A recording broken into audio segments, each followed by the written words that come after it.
Hello, everyone. The transition to greatness has officially begun.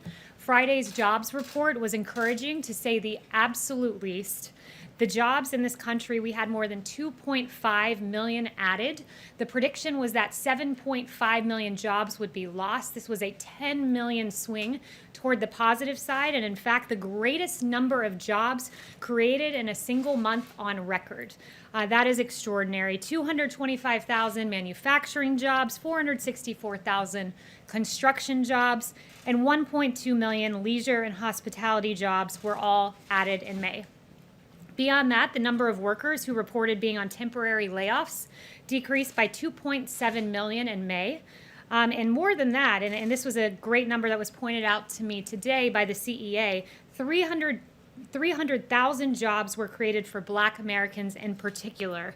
That's in May, and that was a 1.7% increase, so very encouraging numbers there from the CEA that they highlighted for me, BLS numbers that they highlighted. May's jump in average weekly hours also is an encouraging sign, because increasing hours is a sign that employers need to hire more workers to meet demand. For all private sector employees, average weekly hours increased by 0.5% to 34.7 hours, the highest level since the series began in 2006. 73% of small businesses are open. That is up from the 52% right before the April jobs report reference period. Also, workplace visits are up roughly 40% from its pandemic low. The stock market is absolutely soaring. We saw with the S&P that it had its greatest 50-day rally in history. The Dow, likewise, is also booming. The markets clearly have confidence in President Trump, the jobs president who created the hottest economy in modern history once and will do it again. Also, commentators and economists have noted how great this jobs report was. Yesterday, we saw Mohamed El-Erian, the chief economic advisor at Allianz, say this will go down in history as the biggest positive data shock for the markets and the economy, and you saw how surprised the markets were. They surged on Friday, capping a strong week with the NASDAQ closing at a record high. He said it was also very surprising to the economists. Not a single one thought that we would create jobs. Everybody expected the unemployment rate would go up. It did not. Also, senior economic correspondent at the New York Times, Neil Irwin, noted that we have to think that the May employment numbers count as a strong win for PPP supporters. Obviously, the president signed that into law and has been a big cheerleader of the PPP. Typical economists missed it by 10 million, as I noted at the top of the briefing. 10 million. That's bigger than the entire state of Michigan nearly, and that's how much economists were off. Why is this happening? Well, it's happening because America has taken note of the fact that we have a president who ushered in the hottest economy in modern history, record low unemployment for Black Americans, for Hispanic Americans, for the disabled, for our veterans. Paychecks were beginning to rise under the President Donald Trump economy. We have the great jobs creator in office, and America clearly has confidence in this president. You have a president who fundamentally understands how to put this country back to work, and we saw that in action with the Friday jobs report. And with that, I'll take questions. Okay. So start with John. Kayleigh, what's the president's thinking on this growing movement to either defund or dismantle police forces across the country, and what reforms does the president think would be appropriate in the wake of the George Floyd killing? Yeah, it's a really good question. The president is appalled by the defund the police movement. The fact that you have sitting congresswomen wanting to defund the police, notably Rashida Tlaib, notably Biden advisor AOC Alexandria Ocasio-Cortez, a former Clinton and Eric Holder spokesperson Brian Fallon, wanting to defund our police across this country. It is extraordinary. And when you think the left has gone far, and they couldn't possibly go farther, because we all remember the defund ICE movement. They want to defund immigration and custom enforcement, and now they want to defund the police. This is extraordinary. This is rolling back the protective layers that protect Americans in their homes and in their places of business. He's appalled by it, and it's remarkable to hear this coming from today's Democrat Party. As for solutions, he's talking through a number of proposals, no announcements on that, but he definitely, as he's noted, recognizes the horrid injustice done to George Floyd and is taking a look at various proposals. Does the president agree with any of the mayors across the country who are saying, I think we could take some of the money from policing and put it toward other programs that could be effective in community development, which could lead to the potential for a lesser need for policing? Well, let's be clear. The mayor of LA wants to defund police, take money away from police. Mayor de Blasio, the mayor of New York, wants to take money away from police. That means cutting of police. That means reducing police departments. That means defunding police departments, if not getting rid of them entirely. No, he does not agree with that. And the rest of America does not agree with that. I have two questions for you. As you are going over your reforms and what you think is needed, does the president feel that there is systemic racism in law enforcement? The president's been very clear there are injustices in society. I've noted several for you that he's pointed out as a Republican primary candidate, noting the Sandra Bland video was absolutely horrible, noting George Floyd. There's a civil rights investigation into that. He definitely believes there are instances of racism, but look, he believes our law enforcement are the best in the world. He believes that by and large they are good people. The 750 who were injured defending this country from rioters and Antifa in the streets, as to be distinguished from the peaceful protesters, those 750 officers who were hurt defending our country were heroes, as was David Dorn, a police officer who lost his life, and Patrick Underwood, who also lost his life in the last week or so. He doesn't think that there is systemic racism in law enforcement. He believes most of our police officers are good, hardworking people, and there's a lot of evidence of that, and he has great faith in our police department. Okay, well, my second question, does he still believe that NFL players who kneel as a form of protest against police brutality should be fired? The president is very much against kneeling in general. The president has made clear for years that kneeling is tied to our national anthem, that it does not respect our military men and women across this country. He's not a fan of the kneeling movement. He's made that very clear, particularly because he thinks it's disrespectful to our military, as the kneeling originated at the kneeling during the national anthem. Do you think they should be fired? I have no comments on that. He is against the kneeling movement, though, as he's noted on Twitter as recently as a few days ago. You say yes, he Yes. does still think they should be fired? I have no information on that, and I have not talked to him about that. Is Yes. there anything in the Democrats' Policing Act that the administration supports? Yeah, that legislation, first of all, the text of it hasn't even been given to us. I've not talked with the president about that yet. He hasn't reviewed it yet. He's looking at a number of proposals, but there are some non-starters in there, I would say, particularly on the immunity issue. You had AG Barr saying this weekend he was asked about reduced immunity, and he said, I don't think we need to reduce immunity to go after the bad cops, because that would result certainly in police pulling back, which is not advisable. So he hasn't reviewed the legislation, but AG Barr, as a member of the administration, noted this prior to the proposal coming out. Does the administration support the banning of the use of chokeholds? Look, the president, again, hasn't reviewed this piece of legislation. The president is looking at what's a state issue, what's a federal issue right now. He's currently reviewing proposals, actually, on this very topic about police reform, so I'll leave it to him and not get ahead of him on that. But certainly we believe that the appropriate amount of force should be used in any police interaction with an individual. But 2 weeks after all of this civil unrest, why does the White House not have a plan? The president said on Friday that his plan for combating racism is a strong economy. How does that work? Look, that's an important part of combating racism, is making sure that there's equal opportunity for Black Americans in this country. This president, we hear a lot of words from Democrats about criminal justice reform, that they wanted this. Well, they got it with President Trump reducing racial sentencing disparities via the First Step Act. Democrats talk about economic opportunity for Black Americans and people in vulnerable communities, and this president has done that with opportunity zones. It was a good start, more than 900 places, creating private investment to help people get on their feet to start businesses in this country. HBCUs, record funding. This president has repeatedly, through his actions, stood up for the Black community, and a big piece of that is absolutely economic reform. And I'd finally note on the point of economic reform, the USMCA, these trade deals, the TPP, making sure that didn't take place, that directly advantaged hardworking men and women in Detroit who wanted their auto jobs. So his reformation with trade, and also opportunity zones is helping to ensure that Americans of all races have the same opportunity in the economic playing You're field. saying he will eventually have a police reform plan. He's looking at various proposals, so I won't get ahead of him. No announcements on that front, but he has been looking at them over the last few days. Yes. Yes. Kayleigh, there are reports that the administration is going to be pulling troops from Germany. Can you say how many and when and where are they going? Yeah, what I would say on that is first, we have no announcements at this time. I know there's reporting out there, but as of this moment, there are no announcements. The president's continually reassessing the best posture for the United States military forces and our presence overseas. We remain committed to working with our strong allies. Will he consult Angela Merkel before making a final decision? I'll leave that to the president. Again, no announcements at this time.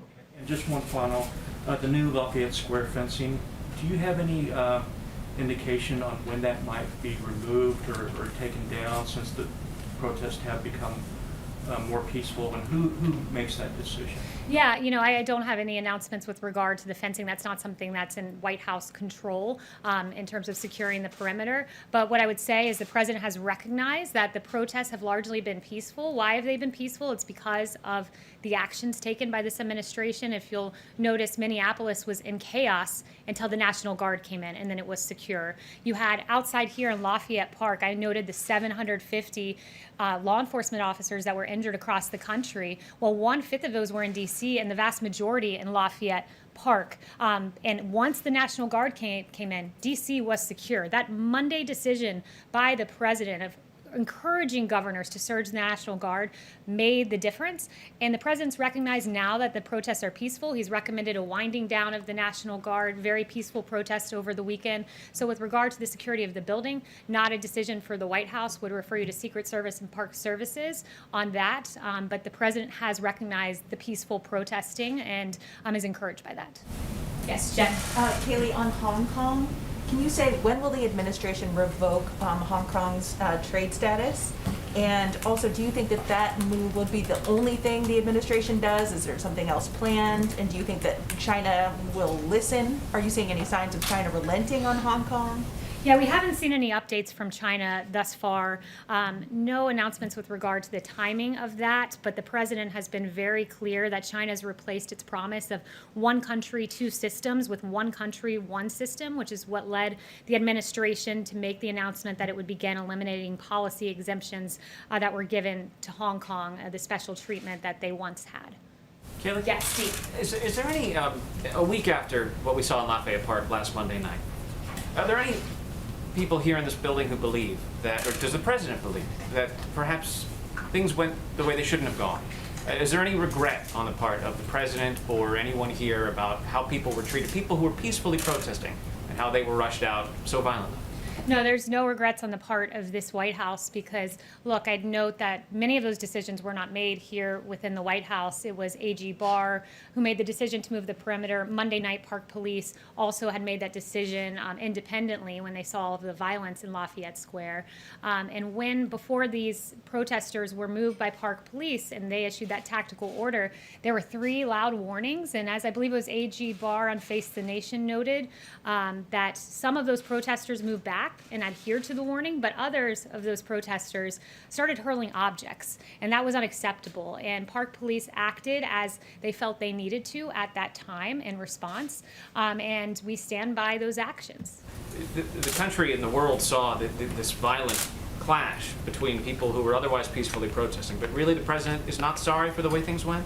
No, the president is sorry about the fact that Antifa wreaked havoc in our streets and the failure of some members of the media to note that. Like CNN's Chris Cuomo said, show me where it says protesters are supposed to be peaceful. Well, I'd point him to the First Amendment where it says that you have the right to, quote, peaceably assemble. He should go back and read the Constitution. There are many others out there, like Don Lemon, saying that rioting is a mechanism to restructure our country. Burning down St. John's, using a pick to literally like carve out, as we saw in that video, concrete from the sidewalk to hurl at officers, that's not peacefully protesting. The actions of the rioters were not in keeping with the First Amendment. And I think the media needs to recognize there's a discernment between the peaceful protesters, many of whom I've seen, and the rioters. And yes, America will act against rioters. And yes, under President Trump, he will not allow burning buildings, 150 federal buildings to be defaced, and 750 law enforcement officers to be injured in our country. Can I ask you one more about the Yes, president? Ryan. I like the blue suit. Oh, thank That's you. a really snazzy look. Yeah. Just to follow up on that, you do know that the burning of St. John's happened on Sunday nights, and a lot of the violence that you were talking about, that happened on Sunday night.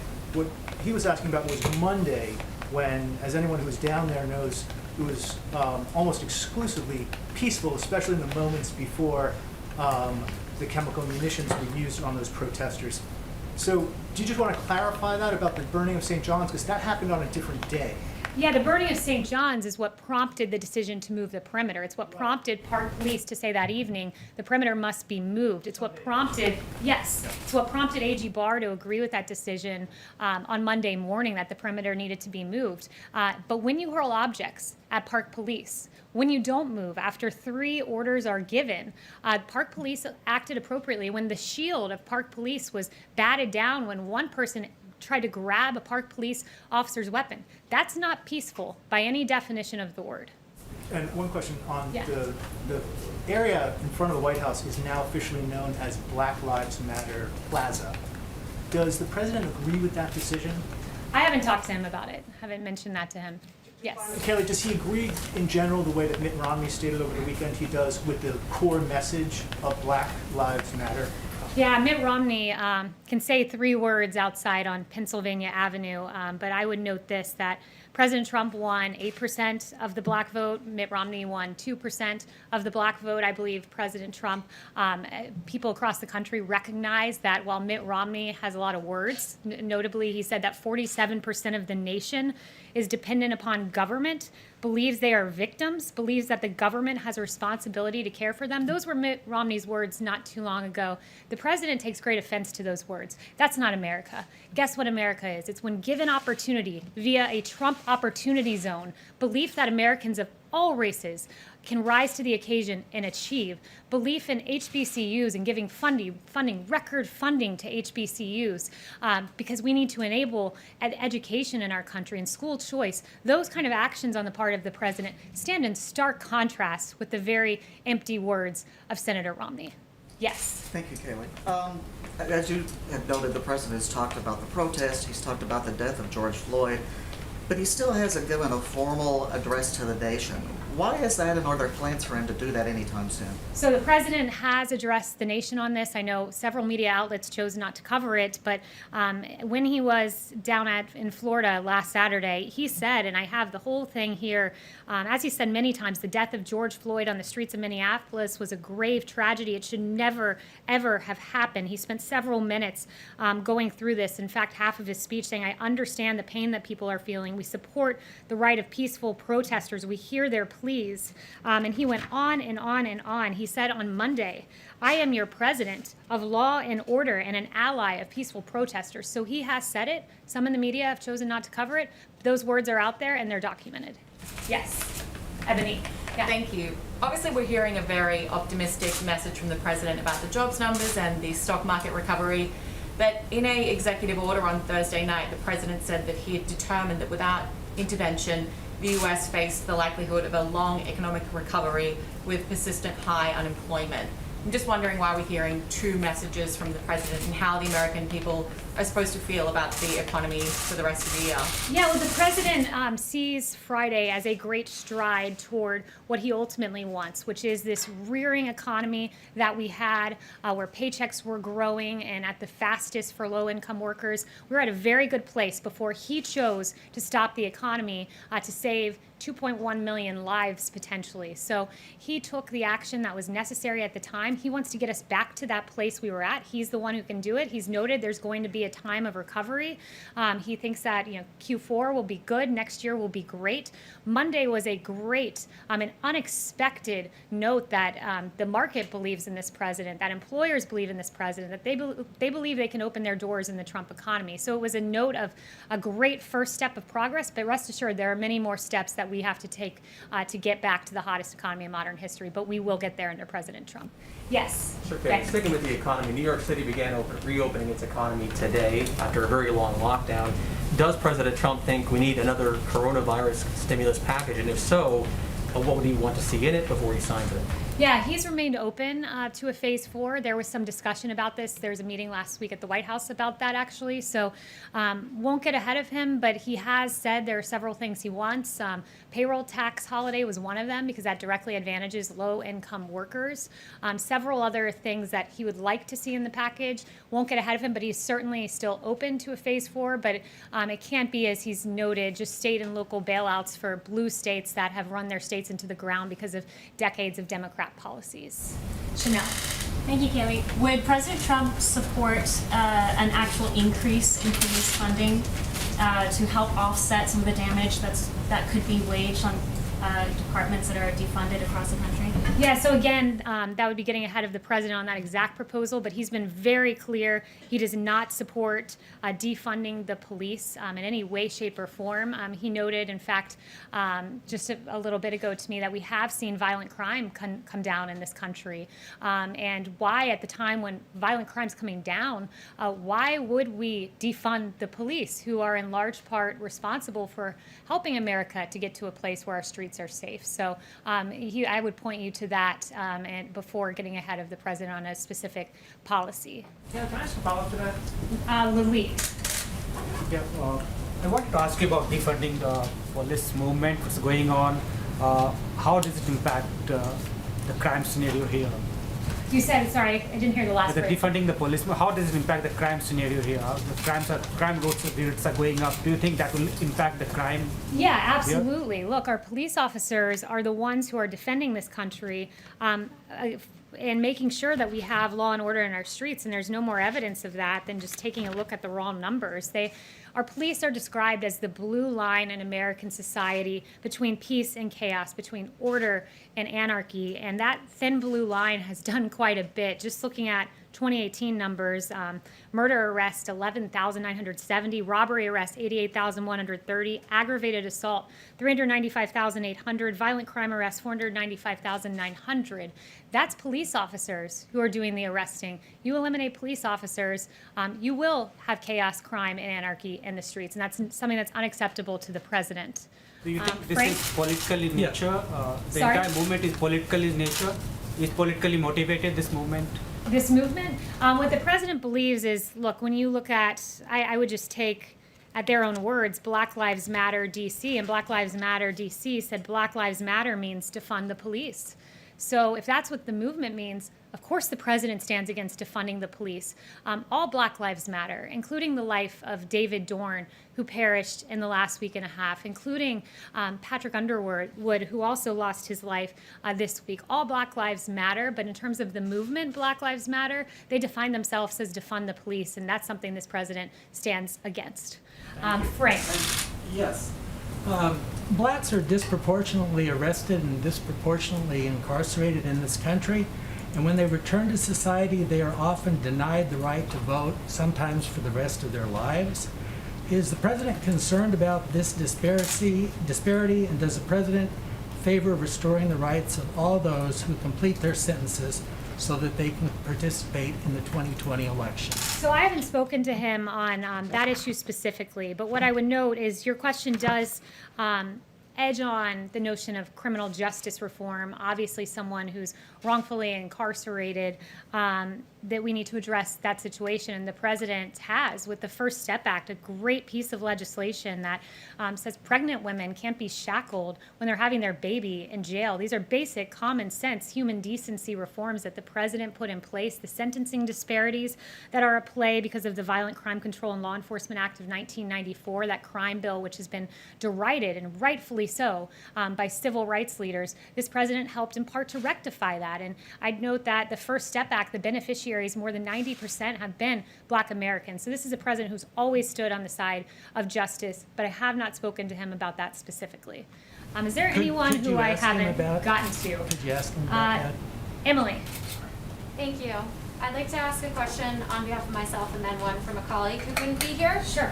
So many complaints were made against Derek Chauvin prior to the death of George Floyd. And I was wondering if President Trump believes that disciplinary records and complaints against police, as well as police personnel files, should be accessible to the public. States have differing laws on this, but should there be a minimum national standard on police transparency with respect to these complaints and records? Yes, it's a good question, but again, it would get to what the president's going to propose going forward, so I won't address that or get ahead of that. But the particular incidents you referenced of George Floyd, it was egregious, and that needs to be looked at and is being looked at, not just at the state level, but at the level of the DOJ as well. Thank you. And from a colleague, does President Trump urge Prince Andrew to comply with his Department of Justice's request for an interview in the case against Jeffrey Epstein? I haven't spoken to him about that, so I would not get ahead of him on that. John? Kayleigh, a couple of questions on coronavirus, if I could. Is there any thought being given to returning to, if not a daily coronavirus briefing, frequent coronavirus briefings? And on the reopenings, the president said some weeks back that he would continue to monitor the situation and that if any states were doing things that he didn't think were appropriate, he would step in to intervene. Has the president, in any of these reopenings, particularly as coronavirus cases are increasing, which could be due in part due to increased testing, is he seeing anything that gives him concern? So I would note this. First, Dr. Burke sent me some new information before coming out here that new cases have stabilized, and many of the new cases are being identified through proactive monitoring and finding asymptomatic cases. Today, we saw the lowest new mortality report since the end of March, less than 500, and testing continues to expand with over 20 million done and more than 6% of Americans being tested, and in 7 states, nearly 10% of the population. So we are heading in a positive direction even as we begin to safely reopen. But again, has the president seen anything that causes him concern? I would note again the encouraging signs put forward by Dr. Birx. He's seen the country safely reopen, and I would also just note some of the media contradictions here, certainly not referring to you specifically, John, but just a little more broadly, that there isn't an outcry about social distancing among the protests. And I mean, I saw one network with footage of the Ozarks and complaining about social distancing in the Ozarks, and then seamlessly transitioning into protest footage and not suggesting that there was a problem with the lack of social distancing. So I think we have to be very consistent here. And one note that I really wanted to get in, should have weaved it in earlier, but I think it's important, is just there's so much focus on our police officers right now. There are absolute cases of injustices. Our heart breaks for those cases, but I just want to note some of the great things our police have done last year alone. In Alaska, retired cop Kim Castro jumped in freezing water to help victims to safety after a plane crash. In Idaho, a woman said, "He saved my son's life," commenting on a cop who saved her disabled son. In Maine, a detective was killed while helping a motorist. In Rhode Island, a baby who was choking was saved by an officer. In Maryland, an officer was hailed for intervening in an active shooting incident. North Carolina, police thwarted a mass shooting. In Ohio, police took down a mass shooter at a bar. In Wisconsin, a terminally ill girl was visited by 40 officers and canines.